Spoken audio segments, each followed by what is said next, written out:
¿qué pasó con todo esto? ¿Qué pasó con toda esta explosión industrial y estas maravillas artísticas y artesanales que hacían nuestros mayores en tiempos de la colonia? Y que se pensaba, por supuesto, de que no se hacía nada aquí, porque aquí solo éramos campesinos agroexportadores. No hablo peyorativamente, porque gracias a la agroexportación nació, creció y se convirtió en lo que fue en su momento esta nación.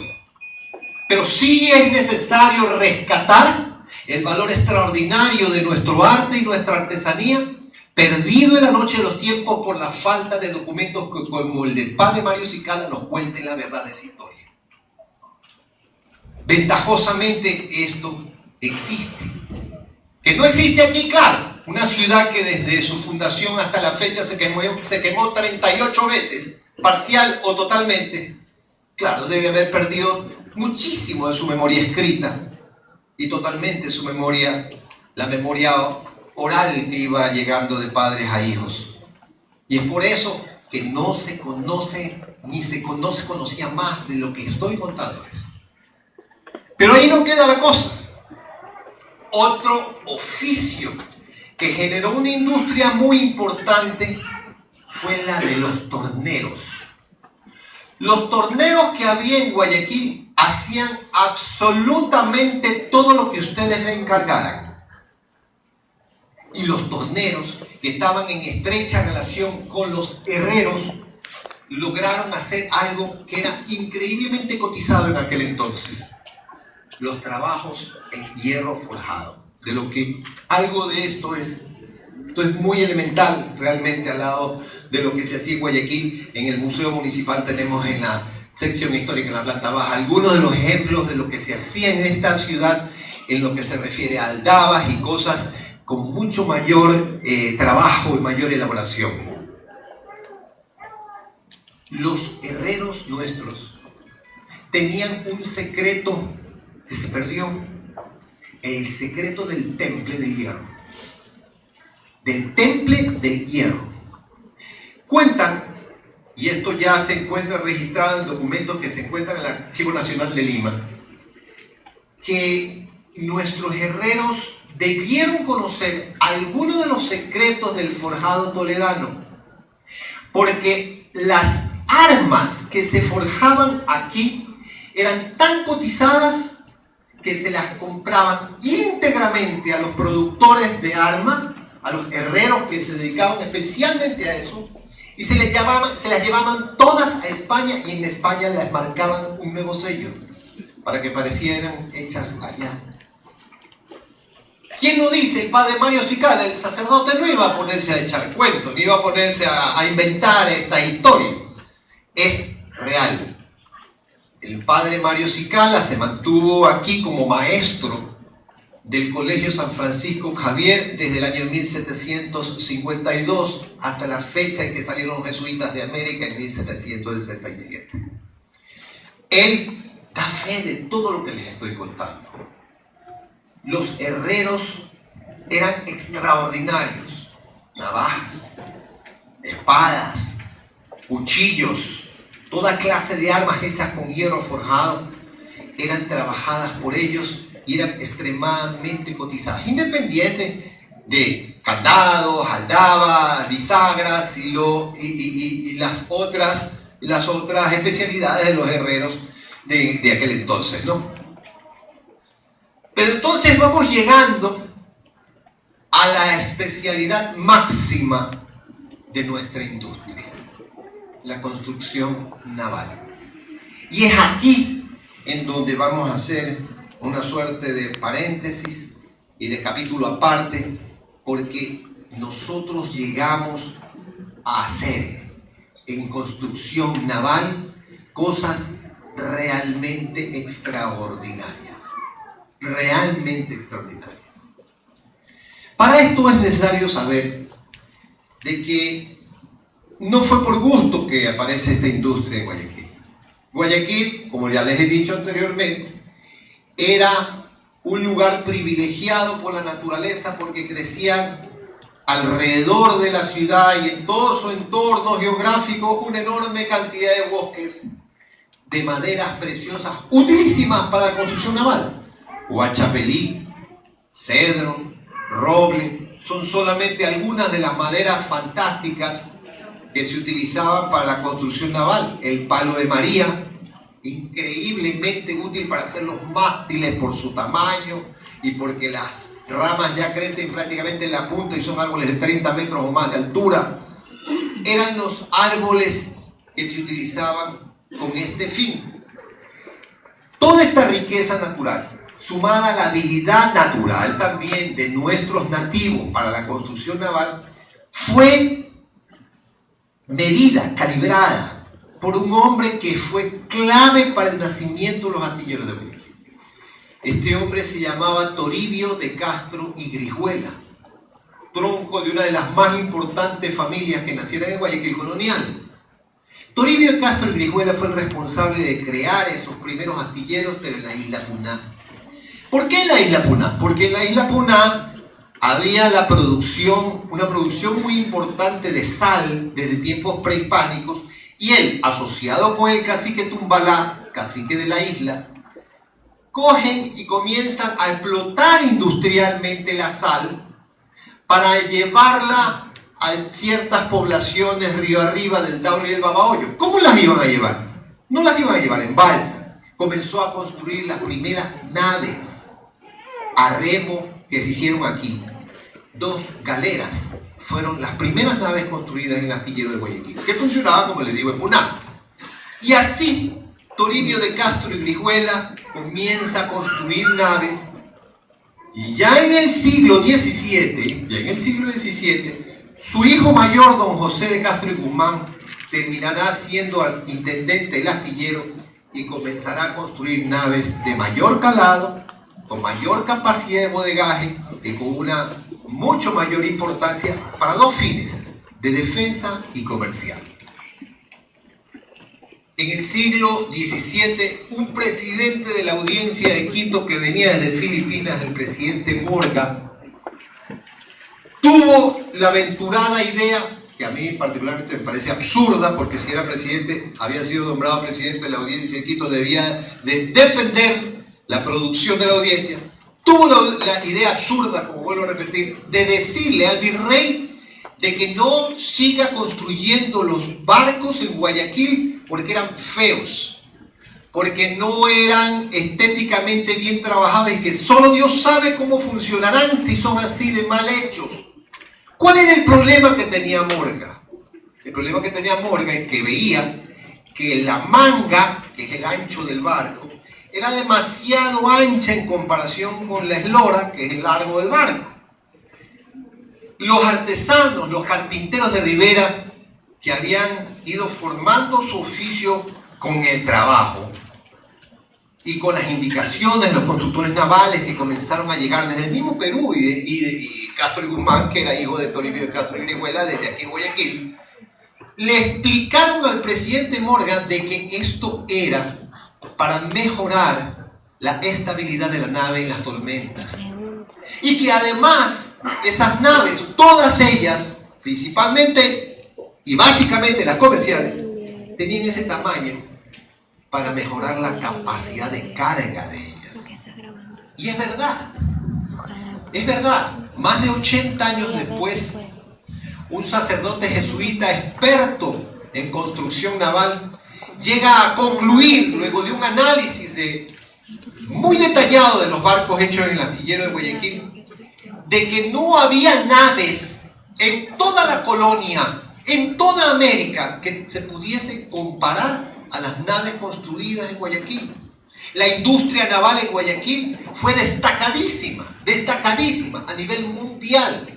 Primero, porque las maderas que se utilizaban eran tan duraderas que eran los barcos salidos de Guayaquil duraban de 15 a 20 años más que los que se hacían en el astillero de La Habana, en el astillero Acapulco o en los astilleros europeos.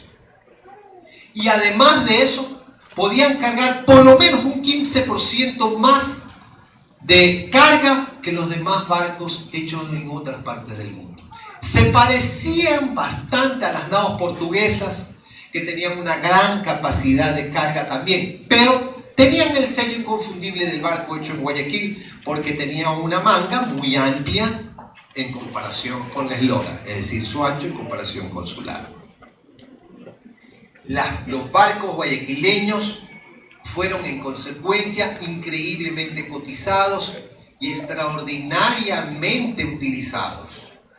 El astillero de Guayaquil produjo muchísimas naves, y Guayaquil realmente vivió de esta industria por muchos años, mucho más de 150 años, casi en su totalidad. Nos cuenta Dionisio de Alcedo y Herrera que fuera presidente de la Audiencia de Quito y que plagiara una obra escrita por el padre Morán de Butrón y la sacara como que era fruto de su intelecto en 1740, que en Guayaquil hasta el año de 1738 se habían construido 107 naves. 107 naves, de las cuales 2, el San Diego y el Jesús María de la Limpia Concepción, llegaron a tener un desplazamiento casi de 1000 toneladas. Y es verdad, porque esta nave, la Jesús María de la Limpia Concepción, es justamente aquella famosa nave que naufragó en el año de 1654 frente a la costa mala de Chanduy, fruto de un enorme contrabando de metal precioso que llevaba en sus bodegas y que hizo que las toberas de los cañones quedaran al límite de línea de flotación, con lo cual en el momento que entró en un movimiento de mar picado se llenó de agua y se varó.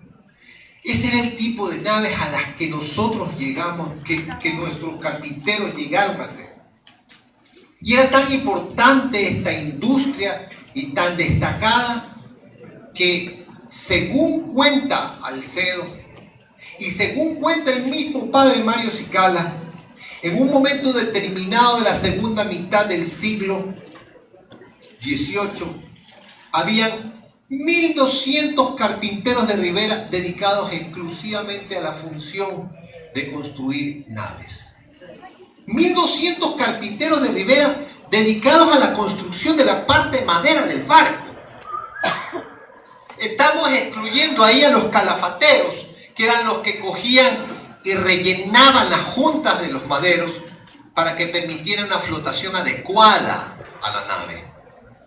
Esto es interesantísimo e importantísimo destacar, porque en una ciudad que debía tener para este entonces aproximadamente de 16.000 a 17.000 habitantes, estamos hablando de que era un porcentaje enorme de habitantes de Guayaquil que vivían de la construcción naval.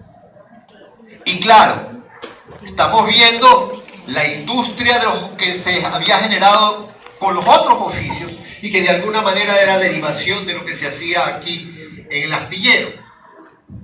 Era en consecuencia una ciudad de gente extremadamente trabajadora y que sin lugar a dudas sostenían a un buen porcentaje del resto de la audiencia.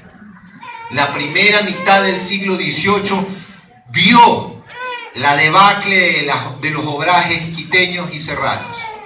¿Y qué sucedió entonces? Comenzó a vivir la audiencia de lo que se producía aquí y desde ese entonces en adelante. En adelante vendrían pues la explotación del cacao, y con la explotación del cacao nosotros seguiríamos en la misma función de sostener a la patria, haríamos nacer a la banca en el siglo XVIII y entonces seguiríamos haciendo lo mismo, pero desde la colonia, desde la misma colonia. En la segunda mitad del siglo XVIII se inició todo este proceso. ¿Qué acaba con todo esto? En 1764, un incendio monstruoso, conocido en las páginas de la historia como el Fuego Grande, acaba con Guayaquil, acaba íntegramente con la ciudad. Solamente 3 manzanas se salvaron. Y ojo que es el fuego grande, 1764. No lo confundamos con el famoso incendio grande de 1896, que muchos han oído de boca de sus abuelos o bisabuelos, que existió, que se dio y que se acaba con más de las 2/3 partes de la ciudad. ¡No! Este es el fuego grande que acabó con toda la ciudad. Y que acabando con toda la ciudad, y una población extraordinariamente amplia que llegaba ya para ese entonces a casi 20.000 habitantes, dejó reducido a Guayaquil a un pedazo de ciudad, a un trozo urbano de 3 manzanas y 3.000 habitantes que buscaban desesperadamente auxilio y buscaban dónde guarecerse y dónde poder reconstruir sus vidas. Esta que había sido la ciudad que de manera más explosiva había crecido, de acuerdo al padre Mario Cicala, en la costa del Pacífico, se veía reducida a la nada. Se veía reducida a un simple caserío rodeado de un montón de escombros humeantes. Y es ahí cuando la lección viene. Cuando nosotros nos damos cuenta del valor extraordinario de nuestra historia, porque fue construida justamente sobre restos humeantes, siempre. Que si no fueron fruto de un incendio, fueron fruto de un ataque pirata. Que si no fueron fruto de un ataque pirata, fue una sociedad destruida por alguna peste. Y si no fue ninguna de las 3 cosas, fue como hoy. El intento de un mal gobierno de destruirnos. Pero nunca vencimos, nunca nos dejamos vencer.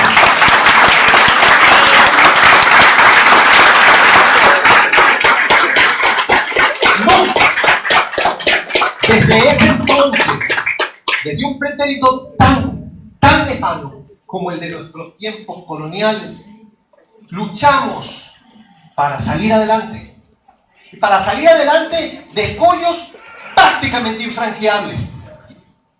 El ver una ciudad totalmente destruida después de haber llegado a ser lo que fue, después de que la industria floreciera como floreció, después que el arte, las artesanías y todo lo que hicimos llegara a tener el nivel que tuvo, ver que todo eso se había acabado, podía invitar a muchos de los habitantes de esta tierra a irse a sus haciendas y mantenerse en ellas, como algunos hicieron yéndose a Baba y quedándose con la producción de cacao nada más. Pero no pasó. De 3.000 habitantes que quedaron en 1764, Guayaquil se vio incrementada demográficamente de una manera explosiva en los siguientes 20 años. Pero claro, ya no en el aspecto industrial, que aún seguimos construyendo barcos, ya no con la importancia que teníamos antes, porque los astilleros, una vez que nosotros dejamos de ser parte del Virreinato del Perú, el Virreinato de Lima lo establece en Callao. Seguimos teniendo nuestro astillero porque seguíamos teniendo los hombres que eran capaces de trabajar y porque seguíamos teniendo los bosques que daban la materia prima. Pero ya no había tantos encargos, sin embargo, seguíamos siendo de los más importantes de América. Y entonces, esa industriosidad de nuestra gente siguió haciendo crecer al puerto de Guayaquil. Esa industriosidad unida a que la agroexportación se vio sumamente incrementada, principalmente con el cacao como producto básico. ¿Y eso qué? El rey de España puso un sinnúmero de barreras para que pudiéramos seguir exportando nuestro cacao, beneficiando básicamente a la capitanía de Caracas. Sin embargo, seguimos saliendo adelante, seguimos luchando por crecer y hacer crecer a la audiencia. Y autores como María Luisa Laviana Cuetos, una historiadora española especializada en el estudio del Guayaquil colonial de la segunda mitad del siglo XVIII, nos cuenta de que luego del incendio del famoso Fuego Grande, Guayaquil se recupera muy rápidamente, justamente porque dedican mucho de su tiempo ahora a la agroexportación del cacao. Y comienza a hacer crecer a la audiencia sobre esas ruinas humeantes que se construyó de manera fulminante. Reconstruida de manera fulminante, esta sociedad pudo darse cuenta mejor que nunca cuáles eran los problemas que tenía para progresar y cuáles eran las vallas que ponía la misma corona de España para que esto se haga realidad. Eso, sumado a la salida de los jesuitas por orden de Carlos III en el año 1767, formaron el caldo de cultivo perfecto para que esta tierra estuviera lista para emanciparse. Pero eso ya es otra historia. La historia de la industria y de la industriosidad de nuestra gente está relacionada estrechamente con la construcción naval y con los oficios que se derivaron de ella, en la que hemos escuchado. Gracias a los documentos maravillosos que historiadores como el padre Julián Bravo han ido rescatando del olvido en repositorios como el del Vaticano, los repositorios que aún